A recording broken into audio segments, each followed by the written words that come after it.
Graça e paz, meu irmão. Gratidão damos a Deus pela oportunidade de termos mais um dia à nossa disposição em que a gente, vivendo em família, a nossa família física, né, a nossa família do dia a dia, a gente pode crescer para viver na nossa família espiritual, que é a Igreja do Senhor.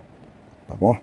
A nossa meditação hoje, nesse dia 20 de janeiro de 2026, está no livro de Isaías, capítulo 31, e a gente vai lá no versículo 15 e diz assim: Porque assim diz o Senhor Deus, o Santo de Israel, em retornar e descansar vós sereis salvos. Na quietude e na confiança estarão vossa força, e vós não quisestes. Temos aqui um cenário bastante intrigante, né? Porque o que ocorre? Nesse capítulo especificamente, é mais um dos ais da Bíblia, né? Nós estamos vendo aí nessa sequência de ais. Lá no capítulo 29 teve o ai, no capítulo 28 teve o ai, e agora nós estamos no terceiro ai. E aqui, o ai, tipo diz assim: coitado dos filhos rebeldes, ou seja, você, filho rebelde, cuidado, porque o teu tempo está próximo. Então nós temos o ai dos filhos rebeldes, diz o Senhor, porque ele está contrariado, ele está indignado. Por quê? Porque o povo de Judá, ao saber sobre o avanço do exército sírio, que já havia dominado e dispersado a nação de Israel, o reino do norte, agora ele se levanta, ele se direciona para a nação do sul, para o povo do sul. E nisso, então, está vindo vamos dizer assim, na busca, no embate, na possibilidade agora de dominar sobre Judá.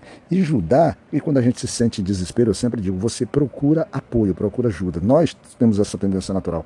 Não só eles não, nós temos. E normalmente, quando nós estamos em aflição, em vez de nós buscarmos primeiramente no Senhor, seja na sua palavra, no nosso momento de meditação, orientação, conversar com Deus, para buscar um caminho, o que a gente faz? A gente procura na nossa cabeça sempre quem pode me ajudar. Não tem aquele seriado de assim, quem poderá me ajudar? E alguém construir aquela frase, eu, Chapolin Dourado. Aqui não funciona assim. Porque quando você disser quem pode me ajudar, a tua resposta tem que ser instantaneamente direta. O Senhor dos Exércitos, o nosso Deus, o nosso Criador, o nosso Pai, Ele é o capaz de nos ajudar. Mas, diferentemente disso, não é assim que funciona. Porque, na verdade, muito do povo de Judá, caminham, segundo a Bíblia ali, caminham em direção ao sul, em direção ao Egito, né? Para quê? Para, através da força do faraó, eles procurarem se fortalecer. Eles estão, na verdade, a fim de se abrigarem na sombra do Egito. Coitados, diz a palavra do Senhor, porque o Senhor diz que eles não têm buscado uma resposta da boca do Senhor. Lembra que eu te disse? Procure oração, procure comunhão, procure em momento específico, procure em devoção, em choro, em lágrima, em lamento, em súplica. De alguma forma, procure se conectar com Deus para que Ele possa te responder. E aí o Senhor deixa muito claro que essa força que eles vão buscar será vergonha e trará muita confusão. E o Senhor deixa muito claro, porque lá no versículo 7, deixa muito claro que esses egípcios, a ajuda que eles vão dar ao povo, será uma ajuda em vão, uma ajuda sem qualquer resultado prático para o povo que queria se proteger contra o assírio. Essa força, configurada no reino faraó, ela é uma força literalmente imóvel. E então, quando a gente vai lá no versículo 8, a fim disso que seja marcado, porque o Senhor é preciso registrar as coisas para que os próximos, as gerações futuras, aqueles que estão sendo ensinados ou aqueles que vão buscar na memória, assim como o povo de Judeu, ele tinha as rememorações dos grandes feitos do Senhor, principalmente quando foram tirados ali do Egito, né?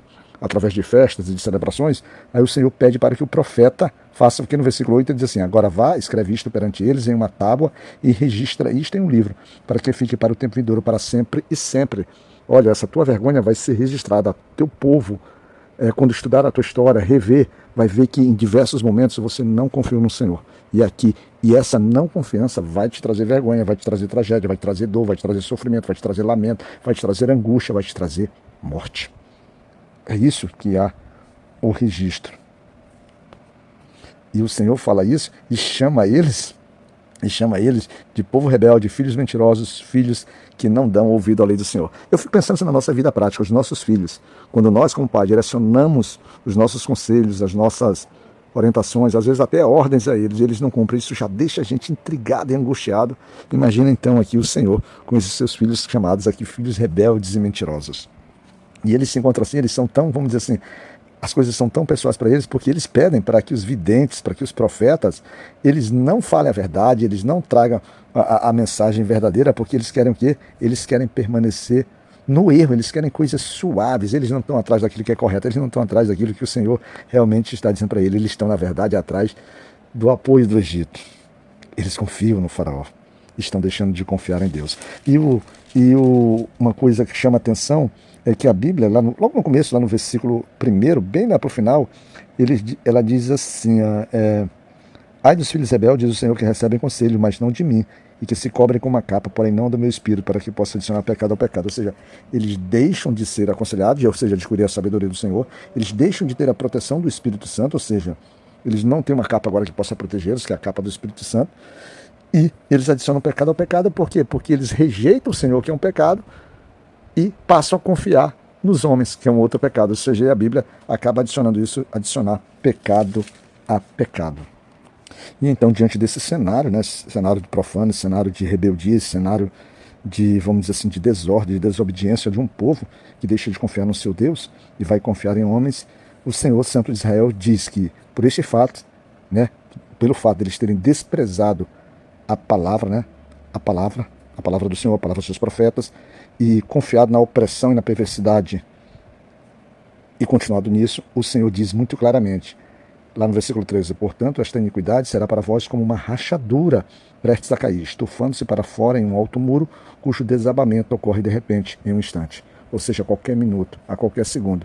A glória de Israel, a glória de Judá cairá, ruirá, pelo simples fato que o povo rebelde prefere andar na opressão, na perversidade e no desprezo à palavra, nas orientações do Senhor. Mas uma coisa que chama a atenção de tudo isso, apesar de sempre cenário, e a gente sempre fala que Deus é justo e misericordioso. E a gente vê isso porque a gente está trazendo da justiça do Senhor sobre o povo dele, mas logo em seguida, quando a gente vai lá no versículo 15, nós vimos que ele diz que ele abre uma possibilidade de retorno de salvação.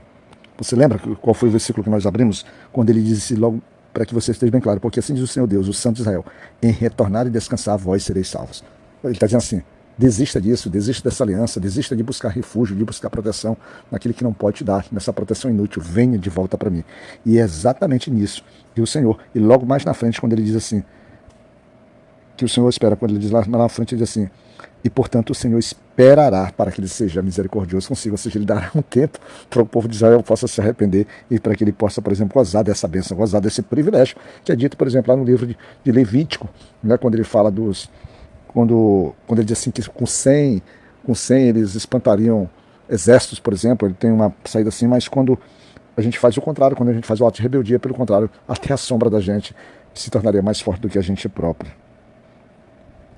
E quando, na sequência, para que não fique muito longo, ele vai trazer aqui, a partir ali do versículo 18, de diante do 19, vai trazer renovo, vai trazer restauração, vai trazer a palavra passarão, a palavra, por exemplo, no versículo 21 diz assim, teus ouvidos escutarão uma palavra, as imagens que eles fizeram, eles passariam a destruir, o Senhor passaria da chuva, e a semente que seria semeada, ela frutificará. Ele também diz assim que os rios e córregos, eles transbordarão de água, né? Quando, no meio daquela matança dos inimigos do povo de Deus, a luz do sol, ela brilhará tão forte, né? Mesmo a luz da lua seria tão radiante quanto a luz do sol. E que, no fato, a sequência do capítulo vai trazer a ira do Senhor agora sobre os inimigos, em especial sobre o povo assírio, né? Povo assírio.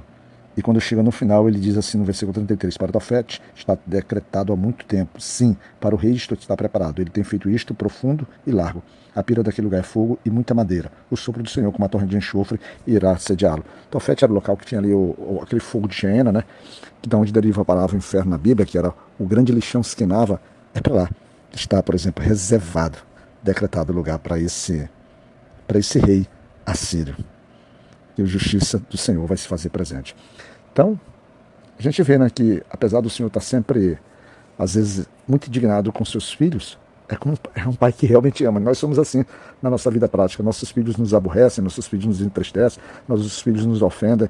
A gente joga disciplina por cima deles, mas a nossa mão de misericórdia e amor está sempre ali para poder, vamos dizer assim, restabelecer a comunhão e a paz com nossos filhos. E o Senhor, ele também representa esse equilíbrio entre justiça e misericórdia para o seu povo. Fica na graça de Deus e Pai, e que o Senhor possa nos cuidar, meu irmão.